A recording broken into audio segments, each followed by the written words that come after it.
To tell you something about my reading late spring, early summer. Actually, it's all that I have read lately. Here, some of the books that I have read lately. Um, you see, I am one of those who does not read one book, just sits and from beginning to end, even if it takes a few days. I read many. I read one. I have usually like five, six at the same time, jumping from one to another. Almost in one given evening, I could go through three, four, five books. See, I'm not a settler, sort of. I'm a nomad kind of person, a nomad, vagabond, traveler. I come from a farming family. I should be very much rooted to the one spot. But no, that's why I'm here in New York, in Brooklyn, because I am a nomad. I'm not easy to, okay, I have been here for maybe too long in one place, but I try to escape occasionally. So, I mean, here, I have I bumped into this, I don't know, it was one of, I'm in 15th century here. It was this incredible guy, who had read everything. He is somewhere 15th century, but he had read everything written before him by Greeks and before Greeks and anything that any poet, philosopher, historian. Amazing. That's why he was. I heard that James Joyce was very much in this guy. Denison. Shadows on the grass. Yes, but there was something here that I see I marked up, and. I see. It's reminded me on Ben Wattier about Fluxus. No, this detail is real about the businessman and, who destroyed much of Africa. Here is a quote: "The businessman, under the motto of teach the native to want, encourage the African to evaluate himself by their possessions and to keep up respectably with his neighbors." Yes, teach the native to want. Businessman. Industrialists. Great. Here's a book. I took it. I stole it. Took it. The poems in a Chelsea hotel in the lobby. It was a stack. So I took for granted that you can just take it. No, and I did not steal it from the Chelsea Hotel. I stole it from the Crosby Street Hotel. Again, before Shakespeare. Look at this guy.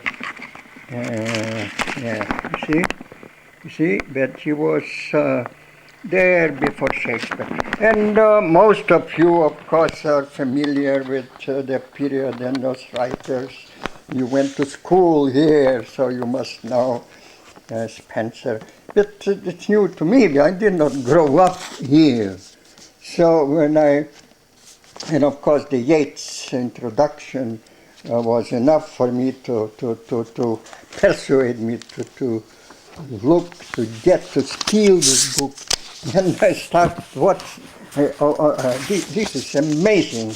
The one of the poems, chapters I'm reading is The House of Despair. Amazing. It's poets now you see they write only about it's like me just filming what I see around, my life. But here, this guy goes into to creates, invents fantasies and past and future. It is. It's a different period, and it's very, very dramatic, full of great. Forgive me, folks, that the camera seems to be getting off. Occasionally, something wrong with the batteries, but and it went off just before I wanted to show another book that I read, amazing, since I'm still also in Melville. This is his, I read his first book, which is it's based amazingly on a real story of his life. By reading this life story, which is quite amazing, in being lost and captured, kept in captivity on a small island. I got interested enough to now, ladies and gentlemen, I will reveal you the latest acquisition, something that I was looking for a long time to get this 2-volume, very detailed documentary biography of, okay, let me put this down as I am unpacking this amazing book by J. Leda, one of the great historians of literature. Of course, here it is, and cinema. He wrote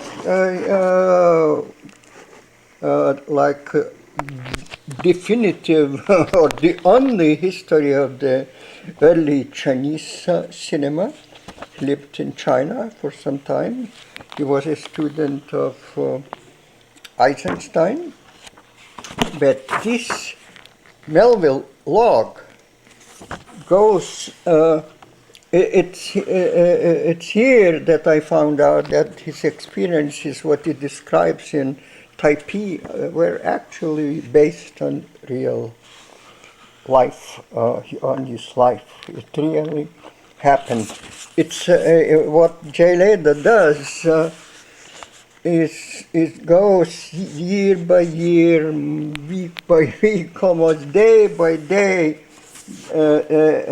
into Melville's life, documenting it with from his writings, diaries, notes, and etc. It's an amazing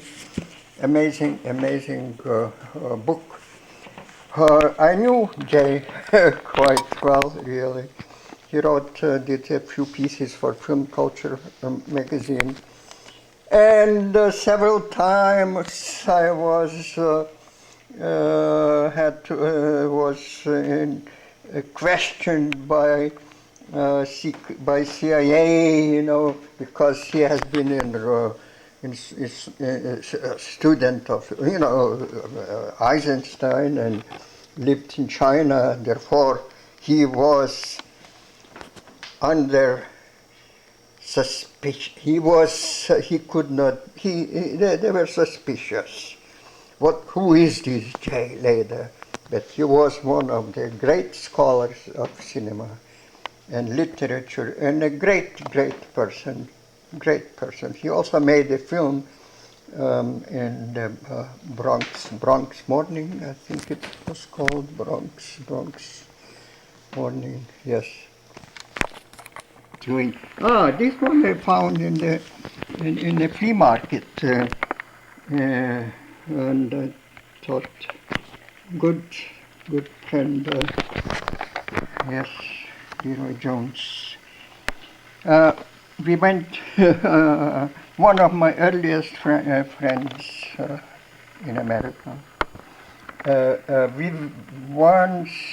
visited Carlos Williams in Patterson together, and Williams took us around, and I was planning to make a film on Carlos Williams, and we had some telephone conversations and made some notes, and he made some notes.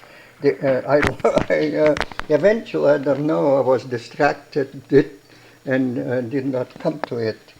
But I think in Carlos Williams' archives there should be some notes that he made. I could not find, I looked recently, could not find my note.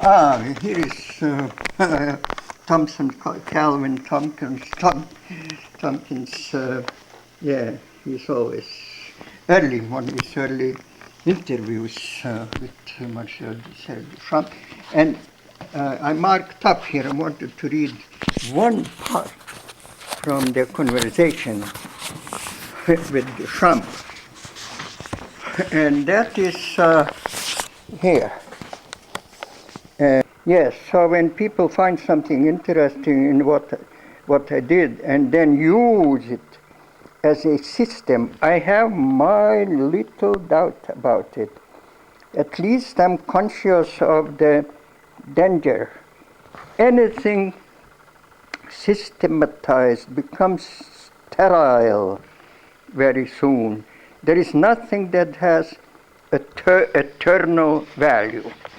This is what got interested in. There is nothing that has eternal value.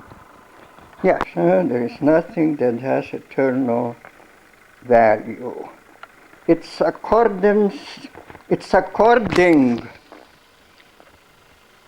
to the way society takes it. It is, oh, you will forgive me, I'm trying to focus here. Yes, it's according to the way society takes it. The poor Mona Lisa is gone because no matter how wonderful her smile may be, it's been looked at so much that the smile has disappeared. I believe that when 1 million people look at a painting, they change the thing by looking alone, physically. See what I mean? They change their physical image without knowing it. There is an action, transcendental, of course, that absolutely destroys whatever you could see when it was alive. So, yeah, etc., etc. It's you should just get it and read it. Yeah. So that much this time about my reading. Just very recent, and I will go back today. It's outside, it's summer, it's, I will show you, it's today, it's Sunday, it's very warm, everybody is outside enjoying the parks and the streets of Brooklyn of New York, and I think maybe I will go out. I think I will go out and see, enjoy the summer.